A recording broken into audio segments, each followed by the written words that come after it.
Welcome to Bookrapt Book Month. My name is Piper Mahia. I'm a teacher and a writer in the lovely Bay of Plenty in Tauranga, and it is my pleasure today to talk about Phyllis Johnston, the patron of Bookrapt.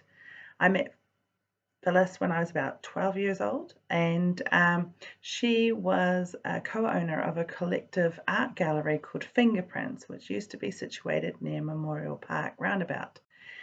The first time I really remember talking to her is I was helping in the shop, and she was putting up a new book that she had just written, and it was called Then They Were Nine.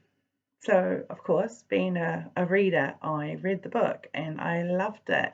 And I got the opportunity to talk to her about, what inspired her and what she wrote about. And she told me she wrote about what she knew. So all of her books, I have a few, I probably have them all actually, have an autobiographical element, and that is such a treasure in New Zealand, where we can look through an author's collection and see what the world was like at the time these books were written.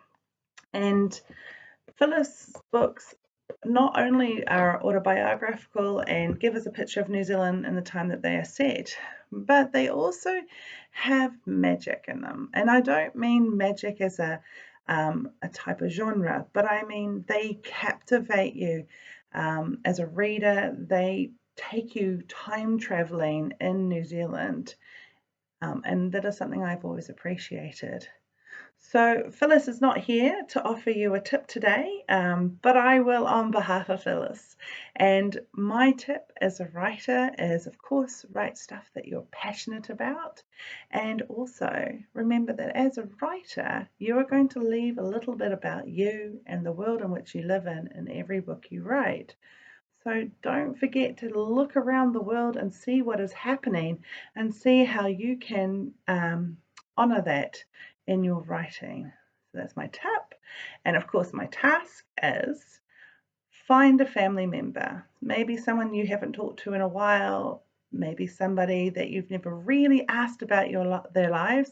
And I am including your parents in this, and your grandparents, aunts and uncles, and get them to tell you a story. Get them to tell you a story about their childhood and write that story down. Remember that this whole month you'll be listening to different authors every day talk about themselves, giving tips and a little task. For every task that you write, you can enter into a draw for some book prizes. The grand prize, of course, being an author in your school, teaching you and your class for about half the day. So enter every day, enter as many times as you like, and enjoy Book Month, sponsored by Bookrapt.